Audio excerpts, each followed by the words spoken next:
Hamsa Indonesia, saya Agnes, Secretary of Research Hamsa Indonesia 2018-2019. Ini merupakan research video pertama yang berisikan tentang Q&A tentang pertanyaan-pertanyaan mengenai research yang telah kalian submit. Bersama narasumber kita yang luar biasa yaitu Dr. Winta Diarswiti. Halo Dr. Winta, halo, selamat siang. Apa kabar? Ya, baik dokter. Baik dokter, sesuai dengan yang telah saya jelaskan sebelumnya, bahwa di sini kita akan membahas mengenai beberapa pertanyaan yang telah diajukan oleh member-member AMSA Universitas. Secara garis besar itu ada 4 hal. Yang pertama mengenai ide, yang kedua mengenai sumber data, ketiga metodologi penelitian, dan hasil penelitian. Baik, langsung saja kita ke pertanyaan yang pertama. Banyak sekali nih kita yang menanyakan tentang bagaimana sih caranya mendapatkan ide yang bagus, yang standar untuk mahasiswa. Salah satunya dari Valentina, dari AMSA Universitas Hasanuddin. Baik, silakan dokter. Baik, sebetulnya ide itu yang paling mudah untuk penelitian yang aplikatif. Ide itu diambil dari fenomena yang terjadi di sekitar kita. Jadi misalnya kita berangkat ke kampus melewati lingkungan yang kumuh, yang sampahnya itu masih tersebar di mana-mana, maka penelitiannya untuk penelitian aplikatif adalah tentang sampah. Nanti bisa dikaitkan dengan dampaknya bagi kesehatan dan lain-lain. Kemudian kalau untuk penelitian laboratoris, penelitian eksperimental pada hewan coba di laboratorium, itu bisa dibaca mengenai berita yang ada di majalah atau di surat kabar, misalnya tentang saat ini fenomenanya banyak orang nih yang demensia, sudah lupa. Kemudian bagaimana ya sebaiknya kok sampai saat ini belum ditemukan terapinya. Nah, padahal di sisi lain stem cell ini sudah banyak digunakan. Maka kita coba penggunaan stem cell untuk demensia, misalnya gitu. Baik, pertanyaan yang kedua datang dari Brian Melbourne dari AMSA Universitas Diponegoro tentang bagaimana membaca hasil penelitian dari jurnal-jurnal dok, dan ada juga yang bertanya bagaimana cara kita tahu bahwa data tersebut valid. Jadi yang pertama kita perlu tahu dulu jurnalnya itu jurnal yang terindeks atau tidak, itu dulu. Karena ada jurnal yang tidak terindeks yang disebut predator, jurnal predator. Jadi hanya ingin dapat fee saja dari penulis membayar, tapi di situ tanpa review, tanpa apa. Nah, itu jurnal predator. Tentu kredibilitasnya diragukan. Dan yang kedua kita lihat dulu, jadi ada tingkatan hubungan kausalitas antara penyebab dan outcome-nya ini, antara variabel bebas dan terikat. Yang paling kuat hubungan kausalitasnya itu adalah meta-analisis atau systematic review.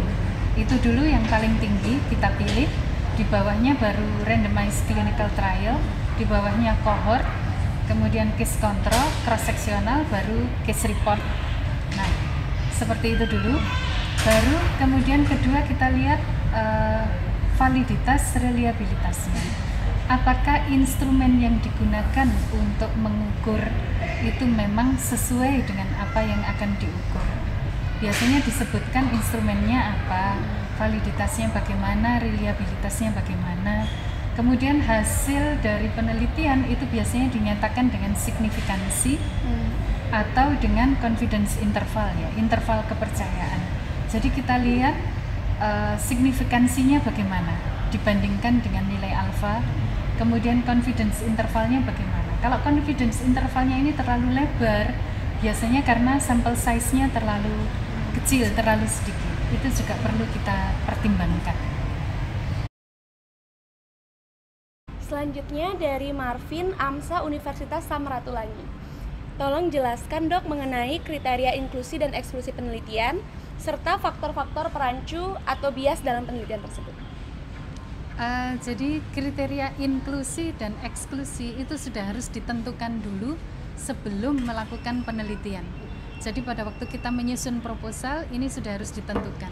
Kriteria inklusi itu adalah kriteria yang menyebabkan populasi itu bisa kita pilih menjadi subjek penelitian.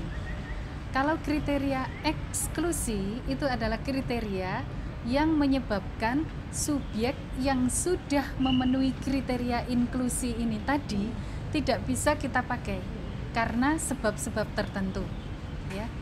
Sebetulnya ada lagi kriteria drop out. Jadi kriteria drop out itu kalau penelitian ini sudah berlangsung tetapi subjeknya ini misalnya sakit atau mati kalau penelitian eksperimental gitu. Jadi kriteria eksklusi ini bukan merupakan kebalikan dari inklusi. Apa perlu dijelaskan lebih detail? Kemudian yang ini dok, mengenai faktor-faktor perancu atau bias. Kalau yang disebut perancu atau confounding itu adalah variabel yang berkaitan dengan variabel bebas dan juga berkaitan dengan variabel terikat. Kalau variabel bebas kan hanya berkaitan dengan variabel terikat, tapi kalau perancu ini atau confounding ini berkaitan dengan dua-duanya. Itu namanya. Selanjutnya pertanyaan oleh Gea dari AMSA Unika Atmajaya. Pertanyaannya mengenai bagaimana menyusun sebuah hasil penelitian beserta analisisnya yang baik, mulai dari penyajian data, analisis, hingga elaborasi dengan teori-teori yang sudah ada. Jadi kalau sudah mulai penulisan, ini sebenarnya susunannya menurut saya berbeda dengan penyusunan proposal. Maksudnya urutannya.